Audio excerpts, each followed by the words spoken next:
Microbes in human welfare.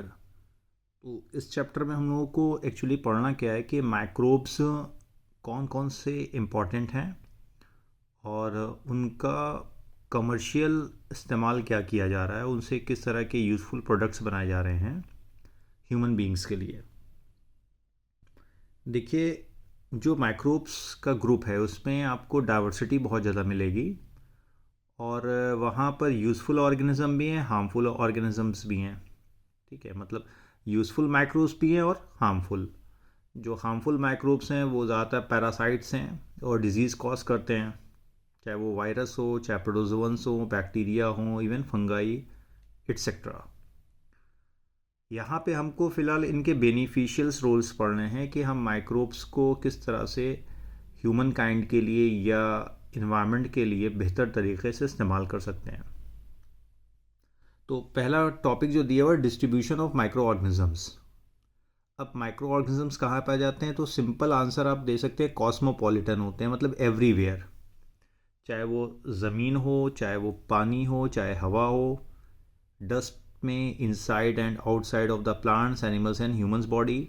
ठीक है, यानी ह्यूमन बॉडी के सरफेस पे या एनिमल्स बॉडी के सरफेस पे या उनकी बॉडी के अंदर पाए जाएंगे, तो कॉस्मोपॉलिटन होते हैं। ओके, नेक्स्ट है microbes belong to diverse group of organism. तो डिफरेंट ग्रुप है जिसमें हम लोग bacteria, fungi, protozoans, viruses, viroids और प्रियॉन्स की बात करते हैं। हालांकि प्रियॉन्स जो हैं वो प्रोटीनियस इन्फेक्शियस एजेंट हैं, इसी तरह वायरॉइड्स जो हैं इन्फेक्शियस आरएनए हैं। वायरसेस आपको पता है कि ये न्यूक्लियो प्रोटीन पार्टिकल्स होते हैं। तो वायरसेस, वायरॉइड्स और प्रियॉन्स कोई सेलुलर स्ट्रक्चर नहीं रखते हैं, इसलिए ये सेल्फ रेप्लिकेट नहीं कर सकते हैं। इनको सेल्फ फ्री सिस्टम में आप ग्रो नहीं करा पाएंगे। ठीक है, आपको अगर इनको रेप्लिकेट कराना है तो इन्हें एक सेल चाहिए, होस्ट चाहिए होगी, एक होस्ट सेल चाहिए होगी। जबकि प्रोटोजोअन्स, फंगाई, ये यूकैरियोट्स हैं और सेलुलर स्ट्रक्चर यहाँ पे वेल डिफाइन होता है। वहीं बैक्टीरिया की बात करें तो प्रोकैरियोट है, लेकिन फिर भी यहाँ पे सेलुलर स्ट्रक्चर वेल डिफाइन होता है। इसके अलावा ब्लू ग्रीन एल्गी भी आते हैं इसमें, माइकोप्लाज्मा भी आता है। ये सारे ही माइक्रोब्स की कैटेगरी में है। Bacteria, fungi and other cellular organism can be grown in nutritive media called culture media where they form colonies. ठीक है, तो इनको आप ग्रो करा सकते हैं ऐसे मीडिया में जो कि इनको बेहतर अपॉर्चुनिटी देता है या बेहतर इन्वायरमेंट देता है जहाँ पे ये ग्रोथ कर सकते हैं। ओके, तो माइक्रोब्स को अगर आप कमर्शियल यूज़ में ला रहे हैं तो उनको उस तरह का एनवायरनमेंट दीजिए ताकि वो उस एनवायरनमेंट में ग्रोथ कर सकें और बेहतर प्रोडक्ट बना सकें, आपको बेहतर रिजल्ट दे सकें। इस चैप्टर का मोटो हमारा यह है कि कौन कौन से प्रोडक्ट्स बन रहे हैं और कहाँ कहाँ यूज़ हो रहे हैं। तब आगे आते हैं हम लोग माइक्रोबियल प्रोडक्ट्स पे कि अगर ह्यूमन को देखें तो बहुत तरह से, बहुत वैरायटी से यूज़ करता है माइक्रोब्स को अलग अलग पर्पस के लिए। जैसे सबसे पहला टॉपिक जो हमारा दिया हुआ है वो microbes in house hold products. रुकिए मैं इसको थोड़ा सा ऊपर करता हूँ। जैसे डेयरी प्रोडक्ट्स की अगर बात करें हम लोग, और उसमें भी पहला दिया हुआ है आपका कर्ड फॉर्मेशन। तो इस चैप्टर में कौन सा प्रोडक्ट बन रहा है, कौन सा बैक्टीरिया या कौन सा माइक्रोब्स इस्तेमाल हो रहा है, उतना याद रखना आपको बहुत ज़रूरी है। जैसे कर्ड फॉर्मेशन हम सबको पता है कि दही जो बनती है उसके लिए इस्तेमाल किया जाता है लैक्टिक एसिड बैक्टीरिया, जिसको हम लोग लैक्टोबैसिलस कहते हैं, जो कि मिल्क में ग्रो करता है और कन्वर्ट करता है मिल्क को कर्ड में। ये लैक्टोज शुगर जो पाई जाती है मिल्क की, उसको कन्वर्ट करता है लैक्टिक एसिड में by the lactic acid fermentation. और जो कोगुलेट कर देती है या पार्शियल डाइजेशन कर रही है मिल्क प्रोटीन केसिन का, जिससे मिल्क चेंज हो जाता है किसमें, कर्ड में। आप लैक्टिक एसिड का फॉर्मेशन कैसे होता है तो आप मेरा वो वाला वीडियो देख सकते हैं जिसमें मैंने लैक्टिक एसिड फर्मेंटेशन यानी रेस्पिरेशन वाला जो बनाया है, उसमें आप जाके देख सकते हो। तो मिल्क से कर्ड बनाने के लिए करते क्या हैं, आप सभी ने देखा होगा घर में 1 चम्मच दही डाल देते हैं दूध में, जिसको हम लोग जोरन कहते हैं। यहाँ पे टर्मिनोलॉजी हम लोग देते हैं, small amount of curd added to the fresh milk as a starter के तौर पे या इनऑकुलम के तौर पे आप दूध में मिला देंगे। और कुछ ही समय के बाद वो जो मिल्क है वो कन्वर्ट हो जाएगा कर्ड में। तो इनोकुलम के तौर पे हम लोग मिक्स कर रहे हैं मिल्क में दही। 1 चम्मच दही आप डाल दीजिए, जिसमें मिलियंस ऑफ बैक्टीरिया यानी लैब बैक्टीरिया होते हैं। सूटेबल टेम्परेचर पे ये मल्टीप्लाई करेंगे और मिल्क को कन्वर्ट कर देंगे कर्ड में।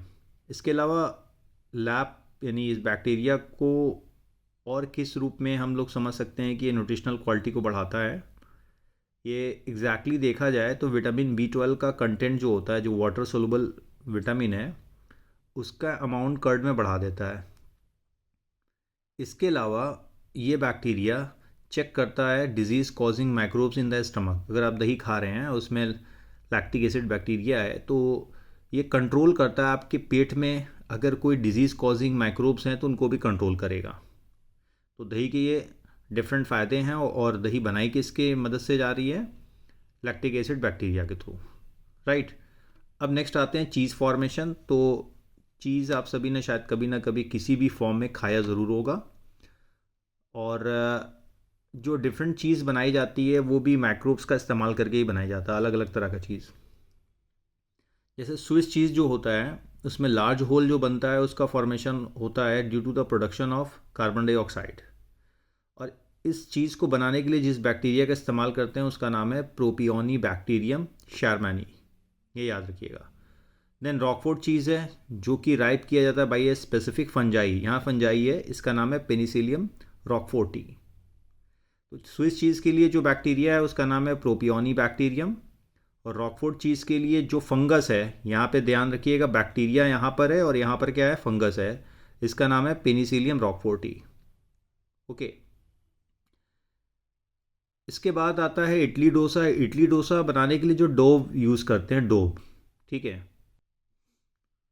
जो उसका आप बोल सकते हैं कि बेटर जो होता है या रॉ मटेरियल, वो भी फर्मेंटेड प्रोडक्ट होता है और वहाँ पर भी बैक्टीरिया इस्तेमाल होते हैं। जो पफ्ड ऑफ अपीयरेंस निकलता है, ये दिखाई देता है आपको इडली या डोसा में उभरा हुआ स्मूथ, वो CO2 के प्रोडक्शन की वजह से होता है।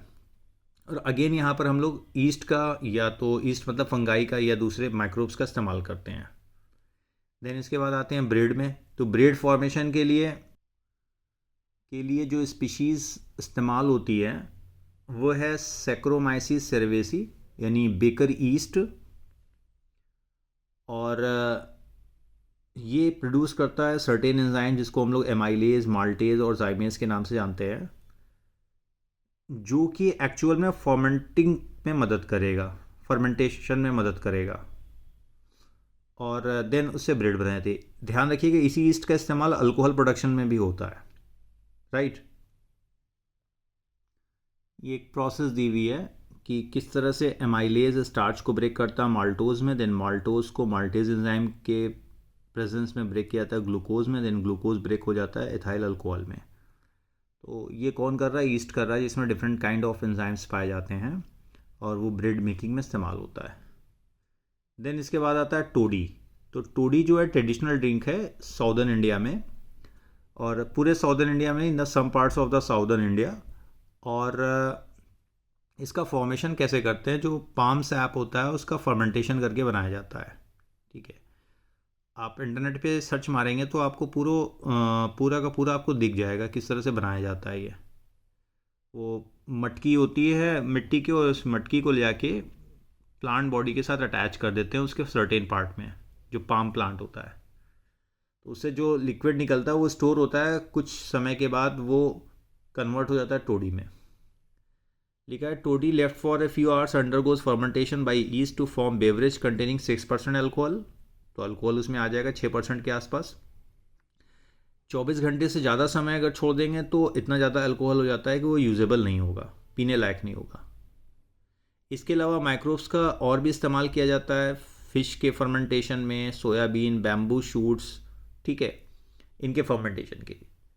तो ये हम लोगों ने आज पढ़ लिया कि microbes in the dairy industry and house hold product formation में कहाँ कहाँ इस्तेमाल होते हैं।